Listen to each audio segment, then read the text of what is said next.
Hey there, we are looking today at the Spyderco Amalgam, a very unique, interesting, slightly odd knife from Spyderco. This isn't going to be an insta buy for everyone, but it might really be the knife for you, for your exact kind of niche purposes, or just it'll just talk to you because you like it. But yeah, there's a few oddities that I'll go over, and it's got some really good stuff happening with it as well. So it's been a while to review this one. I did a bit of a creative style video with it some time ago.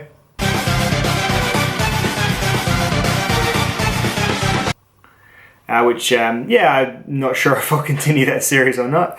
But there's a lot to say about it as a knife too. So let's get into it. This review is going to incorporate some cut testing, talking about the steel, talking about how the blade is made. If you want to know the edge retention result, just skip to this time here on the screen now. 7:31. And that's when the edge retention test happens. But the rest of it should just be an interesting enough time if you've considered getting this larger flipping compression locking S30V knife from Spyderco's Taichung factory, made upon the design of Mr. Brian Lai. So I'll put the specs of the knife on the screen now. But I always find the best way of looking at a knife and getting a rough handle on how big it is to look at it against some other knives that we all know and have some familiarity with. So let's do a rolling size comparison.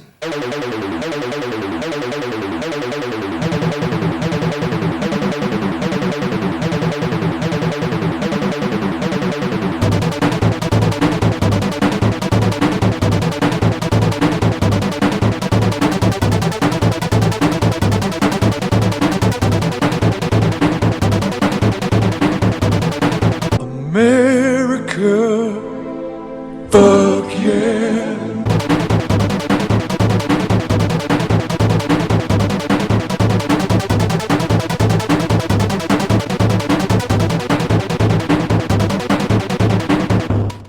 Alright, so let's just talk the basic terms of the knife. You've got a blade cutting length of 3.4 inches on a total blade of 3.8 inches, so that's 86 millimeters and 97 millimeters respectively.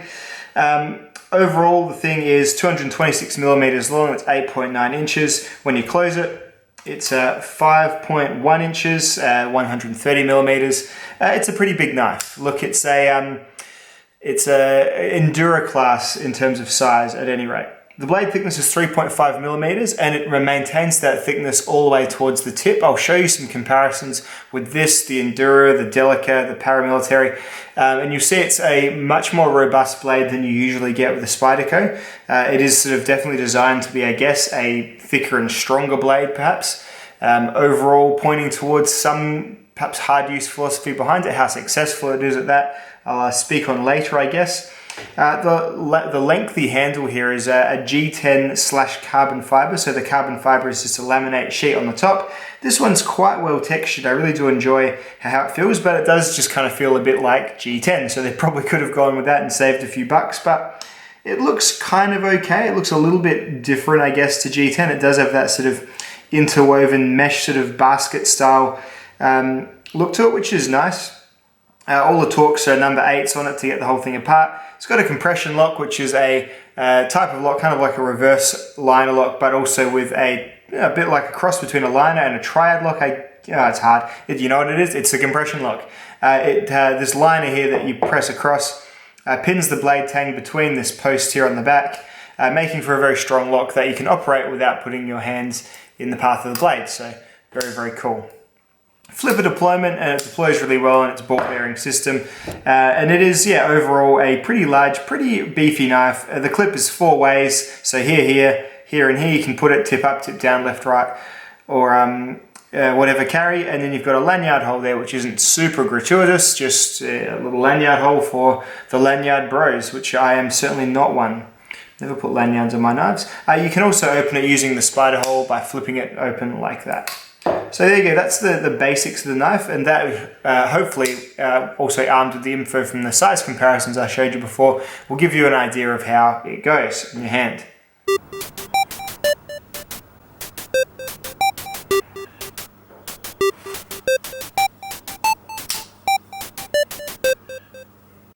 So successful on the blade is the blade itself is done quite well. I'm not absolutely enamored with it, but it's a pretty good larger blade. So looking at it here, one thing that differentiates this from a lot of others is the sheer length of the flat portion of it. Say this shaman here, the belly does start sort of about here. On this knife here, the belly doesn't start until about 2 to 2.5 inches along the blade. That's going to make it purpose driven. So this knife is going to be ideal for held cuts. So holding the knife and pulling it through materials rather than cutting against a board. Conversely, cutting against a board, you're going to find you're probably going to be using this portion of the blade up a little bit quicker in terms of wearing it out against your surface. That's just the trade-offs you make. It's kind of got that slight tanto effect where one smaller point will wear all of the surface cutting, but it's not horrible. It's not the tantos are horrible, but it's not gonna be dreadfully quick that it's gonna wear out. But you're gonna have more to spare with this, say, shaman here, or even with the Endura here. It's a bit more of a gradual curve upwards. So just interesting in terms of the blade shapes that they're making. Nice and different, and hey, we want them to make different knives, don't we? And different this guy definitely is. The S30V and the blade, well, let's get to the edge retention test and we'll see how that holds up. Okay, so this portion of the review, I will do a edge retention test using the knife. So I've gone and put a 17-degree mirror polished edge on this blade. Now, thinking of that, not that it's the same blade, but I've been doing very similar with the Mule series lately. So this was RWL34, my most recent test, and that was done, that went to about 475 cuts. That was absolutely crazy. Now I've mirror polished, or 17-degree polish tested this before. I got to 260 cuts with a Spyderco Sage. I would say my sharpening abilities have increased significantly since that video. So this may be more comparable to the current data that I'm getting sort of in the last, pretty much post KME arriving on this channel. So now I've got the ability to put true fine micron edges on blades. I think the results are generally getting higher and higher. So it's funny, it's always in flux, my steel testing, but what the goal is here is to give you a rough idea of how much EDC use you'll get out of it before you need to resharpen or treat your edge at all. Because what I test is how soon the absolute sharpness goes. The sharpness that will cut a held sheet of paper just while you hold it without any effort. So once it stops doing that and it starts sort of catching and tearing, that's when I stop the test. And the amount of rope cuts made is the number I assign. So let's see with a 17-degree, very nicely mirror polished, very sharp edge, how the S30V goes on the Spyderco Advocate. What are you called? Amalgam. Amalgam. Let's get to it.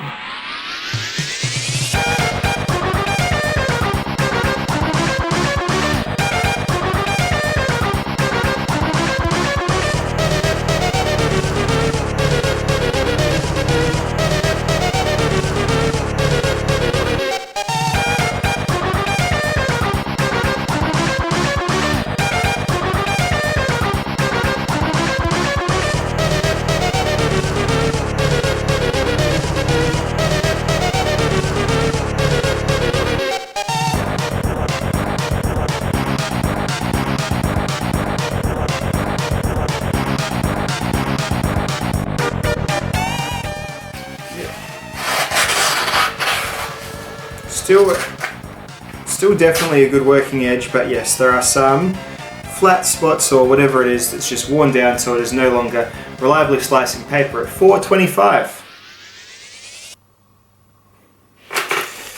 So yeah, interesting results, seeing as the last Spyderco I tested was a Sage, also a Taichung Spyderco. It is just going to show this whole experiment is in flux too. Hopefully it's stabilized out now that I've probably got the best kind of edges that I can put on, but yeah, those old polished edges I used to do with the Lansky, the KME ones seem to get just a lot better results. So 425 is an excellent result. Really interesting though that the RWL34 with a 17-degree, same exact edge, has outcut it. And RWL34 is a bit of a simpler steel, so what the implications of that are, I don't know. Maybe it is just, this might have been done a bit harder, maybe this is 58 Rockwell, 59 Rockwell, maybe this is 60, 61. Maybe RWL34 just holds a mirror polished edge for a bit longer. Really impressive stuff, but so is this. This is great edge retention and should translate into a lot of EDC use between sharpenings. So that's the whole thing I'm trying to show here, is this is a lot of letters opened, packages, all that sort of stuff. So take it for what it's worth, with a grain of salt of course, check out the testings, but overall I'm really happy with the blade and the steel. It seemed to cut through the rope really well as a geometric object, but also the edge lasts a good long time too. Thumbs up for this part of the review. So the performance of the blade cutting through materials, it's a thicker flat ground knife, so it's going to be better at some things and less great at others. Any sort of times where it's going to stick against the sides of things, flat grinds aren't as great. You then want something even just as subtle as this Spyderco. This shaman here, the saber, that shoulder is going to push things apart once it gets to this point. A full flat grind is always going to have stuff sticking to it. Say just think cutting through cheese, the cheese fully sticks to the whole blade as it goes through, rather than if there was one little shoulder there'd be some negative space to start the separation process. So it's going to have that going for it, or against it, however you look at it. The blade is reasonably thin behind the edge. It's taken its 17-degree mirror polish pretty well. And overall, as you saw from the cut test, the S30V still does perform really, really well. Another feature on the blade is this forward finger choil, which is, whilst present, I wouldn't super recommend using it for anything too robust. You really are sort of sitting right on the blade edge there. It is fine and it is safe to use in a slow sense, but if you're going to be doing anything where you're just cutting a bit more recklessly or a bit more roughly, just be careful, because you're not too far from your finger sort of perhaps just being one readjustment away from just drawing a little bit of blood on where that blade starts. So is what it is. It does also double as a really great sharpening choil too. So overall, I think the blade is a definite success. It's just a bit different. If you're happy with this much flat, then absolutely go your hardest, but it is going to sort of have some of the problems you start seeing with Tanto knives when you're cutting against surfaces. That's all. But overall, very strong, very durable blade, performing like a full flat grind does, especially with a slightly thicker stock. It's going to be very, very robust, which again, I guess if they're selling it as a hard use blade, then I suppose that's what you want. The handle, on the other hand, is, in my opinion, an unbridled success. It is really well done. It's nice and thin, whilst at the same time having some fairly soft surfaces. It isn't as slab-like in hand as it looks in the photos. It is actually quite nice in the hand. And it's got that casual contouring that really does fit my hand really, really well. And this would fit a much larger hand as well. So I wear the large size sort of nitrile gloves. And yeah, it does an absolutely fine job of encapsulating the knife, my hand there. And if you had a bit more finger, you probably have your pinky resting up here, your big fat fingers. These grooves are just neutral enough that they're going to basically accommodate anyway. I do believe Nick was quite happy with the ergonomics on it for his hands as well, and they're different size to mine. So that's probably a good sign that it's going to do pretty well in most hands. And so yeah, it definitely has that security factor as well, not only with the flipper tab and just the natural contouring of this handle with this parrot's beak here is going to definitely lock you in, and you're not going to be stepping up onto things and sliding onto the blade. You're not going to have any issues with that at all.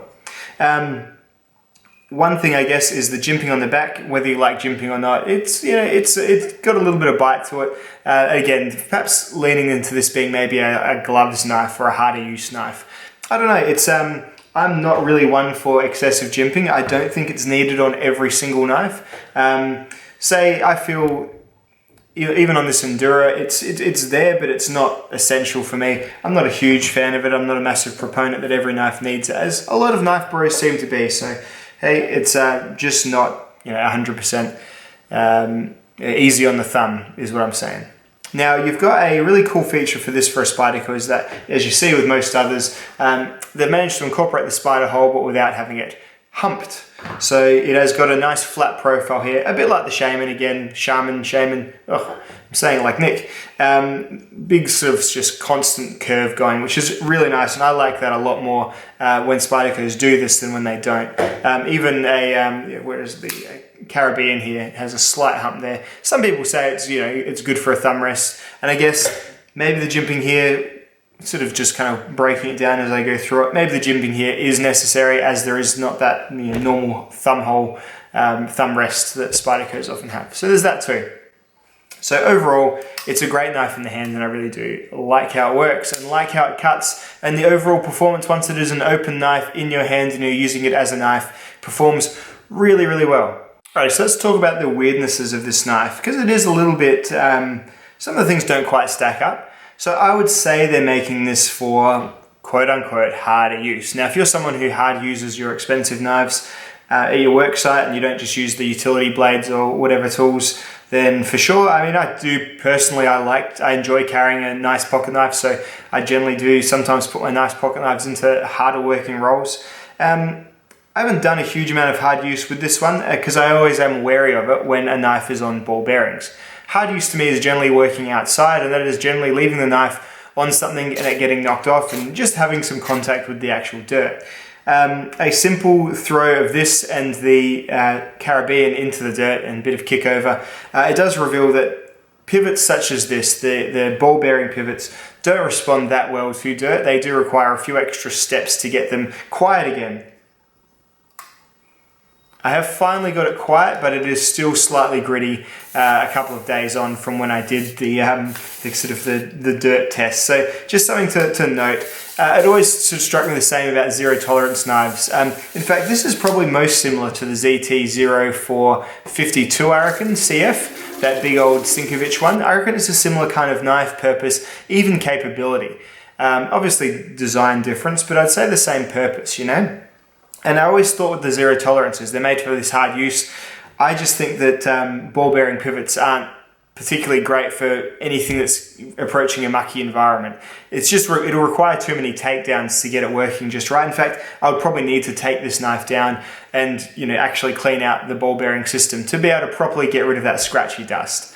And you know, that's not a massive problem if you really do care for your knife, but the simplicity of bronze phosphor washers is really just, you know, this did exactly the same thing.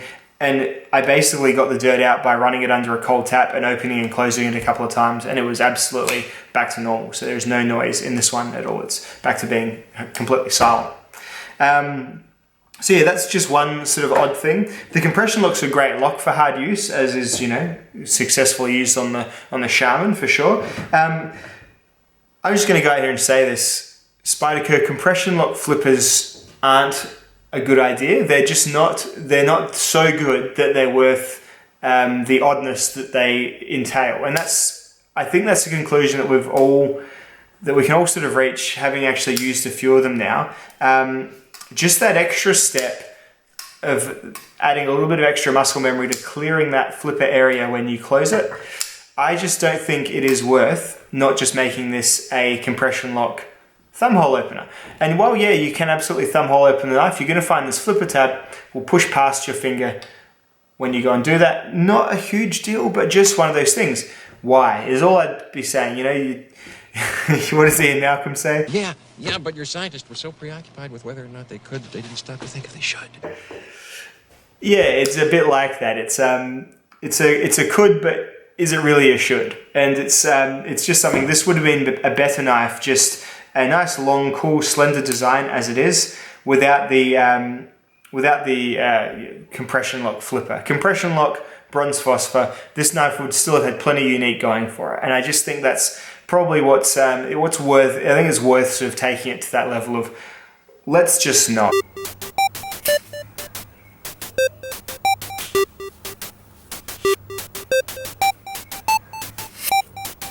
So yeah, I think they've just made a bit of a strange knife. They should have just gone large EDC, perhaps thins the blade a little bit, kept it large and long. That's totally fine. It works for the Enduro. But instead it's just a little bit strange. Specifically getting to grips with the compression lock flipper. The ball bearing system I don't think is ideal for harder use knives. That's just my opinion. And that's just from, you know, what I've known. I've gone kayaking with ball bearing knives and the sand gets in there. It just does. It's a trade-off. You get that really great action, and this does have absolutely wonderful action. It flips every time. Big heavy blade swings out, no worries at all.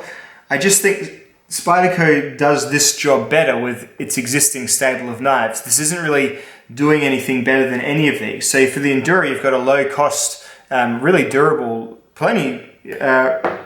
robust knife that costs, you know, half the price of the the Amalgam. It's just a slightly different look and feel, but it'll do the same sort of level of cutting without a problem at all. Then you've got the Shaman, which is, you know, slightly same sort of stock thickness, but then it's made to sort of cut a little bit better even through sort of your really heavy stuff like your drywall and your rubber and that sort of stuff. Just being that basic little saber grind change rather than being a full flat really does the job. It's the same steel and it costs about the same amount, and I think the ergonomics are better, plus it's got the bronze phosphor. And yeah, this does have the compression lock with this other little thing here, but it's way less intrusive compared to the compression lock flipper. And then I think the best of Spyderco's hard use knives is this, the Caribbean. It's just completely indestructible. It won't rust, it won't tarnish, it will really be resistant to getting gunk in the pivot, all that sort of stuff. LC200N will hold its edge, you know, almost not, if not about the same as S30V. It's great steel. So really it's kind of bested out of the box by a lot of other Spydercos, let alone other knife companies, sort of larger knives as well. So just a bit of a strange one. Great for collectors. If you're a large knife guy and you want like a large EDC knife, yeah, absolutely fine.